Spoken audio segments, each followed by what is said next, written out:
this video, I want to introduce you to the concept of concavity. Let's start by just remembering what a linear function does. A linear function has a constant rate of change. We can draw a few different kinds of linear functions. We can draw a decreasing linear function. Again, that has a constant rate of change. We can draw an increasing linear function. Again, that has a constant rate of change. Or we could draw a horizontal linear function, which has a rate of change of 0. Now, the reason we don't draw a vertical one is because a vertical line would not be a function. Now, we have two types of curves. We have a concave up curve, and that happens if the rate of change, which is also known as a slope, is increasing as we move from left to right. Curve is called concave down if the rate of change is decreasing from left to right. And so there are several different types of curves that we can mix and match with these linear pieces to make just about any kind of curve we want. First, we have a curve which is an increasing concave down curve. You think about the slope along this curve. At the left end, we have a slope that's very, very big, maybe a slope of, say, 6. And as we move along the graph from left to right, that slope decreases. So then we have maybe a slope of 3, and then a slope of 1, and then a slope of 1/2, and then a slope at the very top of 0. That's what makes it a concave down curve. The slope is actually decreasing as we move from left to right. So that's moving in this direction across the graph. That's what gives us concave down. So that first type of curve shape is kind of like the left side of a downward opening parabola. The second curve shape, decreasing concave down, is like the right side of a parabola that opens down. Again, we can talk about the slope or the rate of change along this parabola. Starting at the most left point here, the slope would be 0, then maybe -1, maybe -3, then -6. It's getting steeper and steeper and steeper going downhill, right? It's like a sled that's sliding down the hill at a very high speed. We move from left to right, so these are decreasing slope values as we move from left to right. And again, that's what makes it concave down. The first part, it's like walking up a mountain, right? The first part is the increasing part. The second part of the concave down curve is the decreasing part. And in fact, one way people remember which kind of curve is concave down is they just remember a sad face. A sad face or a parabola opening down is a concave down curve. Well, if concave down is a sad face, you can probably guess what comes next. Concave up is like a happy face or a parabola that opens up. So a concave up curve, the decreasing side of it would be like the left side of a parabola opening up, and the increasing side of it would be like the right side of a parabola opening up. Again, we can talk about the slope on both of these. So starting on the far left side, we would have a very, very high slope, something like maybe -6, then -3, then -1, and then getting to the bottom, we'd have a slope of 0. Going from left to right, that's actually an increasing set of slopes. So that's why this is concave up, because it's an increasing set of slopes. And then on the increasing concave up curve, we start with a slope of about 0, and then we move up maybe like 1/2, then a slope of 1, then a slope of 2, then a slope of 6 or something. And moving from left to right, we have again an increasing set of slopes, 0, 1/2, 1, 2, 6. And that's why that one's concave up. You don't have to remember the slopes so much as long as you can remember the curve shapes and what they're called. Let's give this a try on an actual graph. We have a piecewise graph that makes up g of x. It's made of two pieces, a parabola and a line. The parabola opens up. It has a vertex of -3, 1. It decreases passing through -5, 5 down to that vertex of -3, 1, and then up to an end point of 0, 5. That ends the first piece. The second piece is linear. It's a decreasing linear function. It goes through the point 0, 5, the y-intercept 0, 4, the point 1, 3, etc. going down. So it's a perfect downward diagonal. What we want to do is describe the type of curve that makes up g of x over each of the given intervals. The first interval we have is from parentheses -∞ to -3 with a parentheses. I'm just going to shade in that portion. The curve that I have in that region of the graph is to the left of the vertex of that parabola, which means that it is a concave up curve that is decreasing. So that's how I'm going to describe it. It's a decreasing concave up curve. From -3 to -1. Again, let me shade that in on this graph. This is the right side of the parabola. going from -3, which is where the vertex occurs, to 1, which is where the end point occurs. That makes it the right side of a parabola, which is an increasing concave up curve. And then finally, we have that linear part, so that's an interval from -1 to infinity with parentheses on both sides. And when we have a line, we don't talk about concavity because the rate of change is constant. So we can just say this is a decreasing linear part.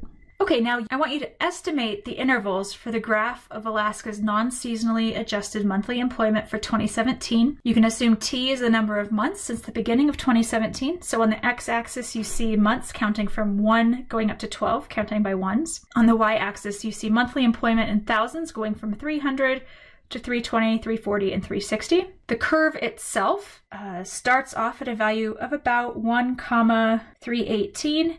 It very slowly increases, and it maybe has a point around 5,338 where it probably changes in concavity. Now I'm going to describe this graph as I actually mark out those intervals. It's kind of like if you were walking along and you walked up a small hill to the top and you walked back down that hill on the other side, and then you kept walking along. Where is this graph increasing? Well, it's increasing from time equals 1 up to the very top of what we were calling that hill, which is probably at about time equals 7. So it's increasing over the interval from parentheses 1 to 7 with another parentheses. It's decreasing when you're at the top of the hill and you go all the way to the bottom and walk to the end. So it's decreasing from 7 to 12. So we write parentheses 7, 12 parentheses. The graph is concave up, going from the kind of flat part about halfway up the hill. That halfway point occurs probably around 5 or 5.5.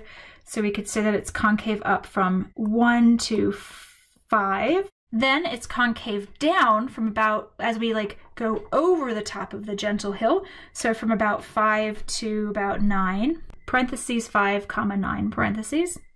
And then it's again concave up from 9 to 12 because we're going down the gentle hill into the flat slope. So from 9 to 12, we need to add that to the concave up. So we'll say 1, 5 union 9, 12. Here's our final task. We know that the graph of f of x has the following properties, and we want to sketch a potential graph of it. The graph is concave down on the interval from -infinity to 0 and concave up on the interval from 0 to infinity. Now before I continue, I'm actually going to just make a number line below this graph, so a nice horizontal line, to track the concavity and then to track whether the graph is increasing or decreasing. So 2 number lines below the graph. So this first one again is the concavity and then increasing or decreasing. I've lined it up right below the coordinate axes so that I can just take the same scale down to those lines. So concave down from -infinity to 0 means I can mark 0 on this and know that the graph is concave down everywhere along this curve. So I'm just going to write CD a few times along the curve to the left of 0. I know the graph is concave up to the right of 0, so I'm going to write CU a few times going along this line to the right of 0. Okay, now increasing. The graph is increasing on the intervals from -infinity to -3 and from 1 to infinity. So I'm going to mark -3 on the second number line so that it lines up with the coordinate plane. And I'm going to mark 1 on the number line so it lines up with the coordinate plane. It's increasing from -infinity to -3. So I'm actually just going to draw kind of like an upward sloping arrow, something with a positive slope in both of those places a few times so I can kind of see where overlaps happen. And then I know it's decreasing from -3 to 1, so now I'm going to draw a downward sloping arrow in that region. And now I can put my information together to draw curves. I'm taking a different color of pen to mark out where anything changes as I move across these 2 number lines. So starting at -infinity, I have a concave down increasing curve, and that is the same until I get to -3. So a concave down would be a sad face, and the increasing part of that would be the left half of a downward facing parabola. Then I have concave down and decreasing, and nothing changes again until I get to 0. And when I get to 0, I go from concave down to concave up. So between -3 and 0, I have concave down, so still the downward opening parabola or the sad face, but the decreasing curve of that. Okay, now I'm concave up and decreasing, and that stays the same until I hit the value of 1 for x. So that's a very small little section from 0 to 1, but it's concave up, so that's the happy face, and the decreasing side of it, so it's the left side of a parabola. Again, it's not really a parabola, I'm just drawing a curve shape, what that looks like, and that's a good way to describe it. Then from 1 on, I have concave up and increasing, so that's the right half of the smiley face, or the right half of an upward opening parabola. Now I actually have the general curve shape. You can see from the 4 curves I've sketched that it's kind of like we're walking up the top half of a sphere, getting to the top, coming back down, and the top is at -3, it comes back down, and then at 0, it's almost like we're going into one of those like skateboarding trough ramps. So we're going down to 1 and then back up the other side of the ramp. Now to graph this, we have no y-intercepts or x-intercepts that are given to us, so all we need to do is sketch a potential graph of this. All I need to do is make sure that I'm drawing concave down and increasing until I hit a value of -3. Then concave down and decreasing until I hit a value of 0. Then concave up and decreasing until I hit a value of 1. And then concave up and increasing from that point on. It won't matter whether you take this curve and move it up or move it down, or even whether you make the parts shorter or taller, as long as the curve you have has the correct shapes between the x values you were given. Just to recap, for concavity, 4 types of curve shapes that are nonlinear. The 2 concave down parts kind of form a sad face, or the 2 sides of a downward opening parabola. 2 concave up sides form something like a happy face, or the 2 sides of an upward opening parabola.